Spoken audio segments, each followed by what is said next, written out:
I'm going to talk about pedagogy a little bit. But everybody's seen this problem, right? It's at the beginning of every single algebra book.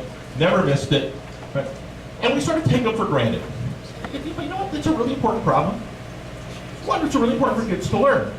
But the thing is, this one you never see. Decimals, fractions, radicals, oh no, we don't do those. But you know, it's still an important idea. I'd like to see some more of this in there. But it's an important idea. You know, we sort of take this idea of substitution for granted. Because we think it's pretty easy. But you know, it's not easy for every kid. That's a really important mathematical concept. And so doing this is really important. It should be something we should do more of, not less of. People now want to just skip right by it. Order of operations is another reason. But you know what? You can use substitution for a lot of things. I like to do this one early in the year. It's really just substitution. But you get kids the notion of what it means to solve an equation. You can do this second day of school. No reason you can't. It's an easy problem to do. You can even do it this way.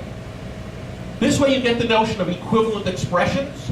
One of them is an equation that only works for one number, the other works for all the numbers. These are just using substitution to get ready for kids to learn more algebra. But you know what? You ever see this formula in the first chapter? When I have kids plug in the numbers, why don't you have plug into this formula? This is more useful for them. Who cares about those other goofy formulas they give you in the book? This one is useful. Or wait a minute, what about this one?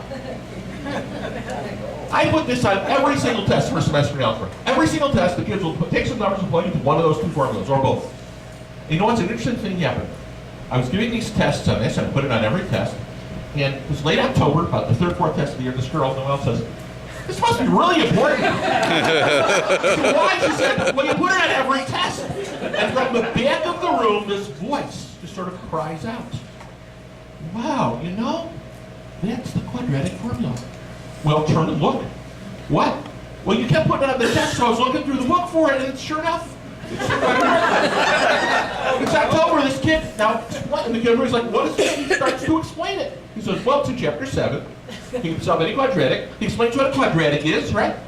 The kids can learn quadratics. Now, you know why they learn it better? Because this kid said it. If I said it, they don't give a damn. But this kid said it. So we had kids 4 months before you got to it, they learned to do quadratics. Here's a very important example. Same thing, plug some numbers in, see what happens. Isn't this something you want kids to understand? And you can do it the second, third, fourth day of school. And you can do it repeatedly over the course of the semester. But you know what? I'd like to ask it this way. You do this once a week for a semester. And you know what? When you get to that, the kids do not make the same mistake, at least except for a couple. But most of the kids will get past it because they know that first one's false and the second one's true. You know, yes, it wasn't just distributivity. Did you know there's no such thing as the distributive property? There is a distributive property of multiplication over addition. There is not one of exponentiation over addition. There is one of exponentiation over multiplication. So I like to talk about the idea of distributivity, and sometimes it works and sometimes it doesn't. This is star over box. By the way, for those not familiar, this star shape, did you know that the name of it was invented by a famous American, Nathan Hale? He said, I regret that I have one asterisk for my country.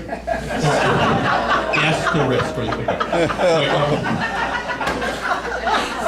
By the way, the same thing works in trig, right?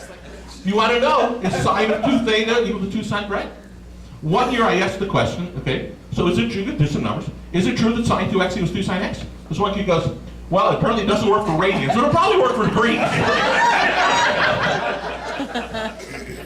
I could never have thought of that. So, okay, we did some examples of degrees. But the fact is, kids come to weird conclusions. I call this idea preview. We're previewing ideas. And it's really an important thing. It heads off mistakes.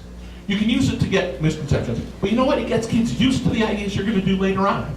You can use it to teach difficult topics. Now, I only had 5 minutes, but if you ever get to see me give a whole talk on this for an hour, you'll learn how to use preview to help kids learn logs and mathematical induction.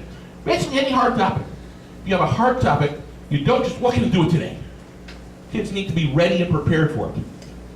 My motto is look both ways before teaching. If I'm teaching today, my mother got this wrong apparently. She got the last word wrong. You know, you can review, you can preview. When I'm teaching today, I want to know what can I do with this information. Can I look ahead? Can I look back? So if I may tell you the title of this talk, it was Meta Preview, because it's a preview of the idea of preview.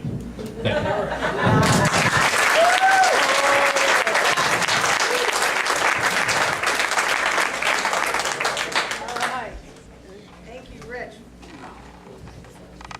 Okay.